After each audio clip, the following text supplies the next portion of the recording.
تو وہ جب اپنے دلائل پیش کرتی ہیں تو ایک تو مجھے بھی پتہ چلا، مجھے پہلے پتہ نہیں تھا ان کی زبردست جو ہے کہ انہوں نے ایک بتایا کہ مطلب جو ڈرامہ جب چلتا ہے تو اس میں یہ کہتی ہیں کہ اگر وکٹم جو جس کے ساتھ ریپ ہوا ہو، اگر اس کے خلاف کوئی ثبوت، کوئی پروف اگر نہ بھی ملے،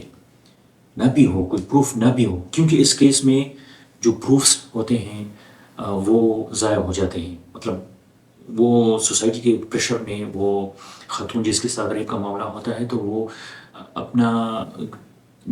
جو بھی پروفس ہیں، جو ڈی این اے کا پروف ہے یا پھر کپڑے بھی ایز اے پروف جو ہے اس میں استعمال ہو سکتے ہیں اس کیس میں، ریپ کے کیس میں، لیکن وہ کپڑے جو ہے اس کے والدین ضائع کر دیتے ہیں، اور ڈی این اے جو ہے وہ تو خیر اس کے بعد فوری بات جو ہے وہ کرنا ہوتا ہے، لیکن اس میں اگر کچھ دن گزر جائیں تو وہ تو پھر ضائع ہو جاتا ہے، تو اس میں پروف کوئی نہیں ہوتا۔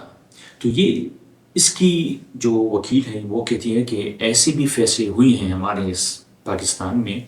کہ اگر ثبوت نہ بھی ہو، پروف نہ بھی ہو کسی کے خلاف، تو محض جس کے ساتھ جو وکٹم ہے اس کی بات کو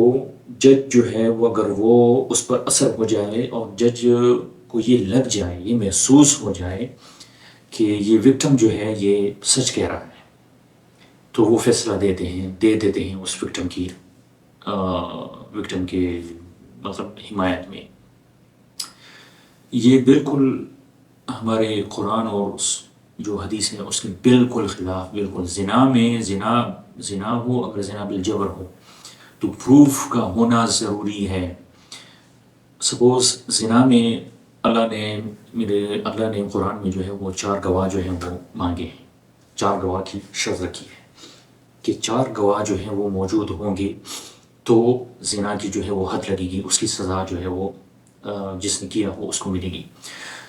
تو اس میں اگر 3 گواہ ہوں اور 1 نہ ہوں، پھر بھی الزام ثابت نہیں ہوگا، اور جس نے الزام لگایا ہے اس کو کوڑے پڑیں گے کہ تم نے جھوٹا الزام لگایا ہے۔ یہ ہمارے دین کا قانون ہے۔ اور پھر تو یہ مجھے فرسٹ ٹائم مجھے پتہ چلا کہ پاکستان میں ایسی بھی فیصلے ہوئی ہیں کہ مطلب پروف کچھ بھی نہیں ہے،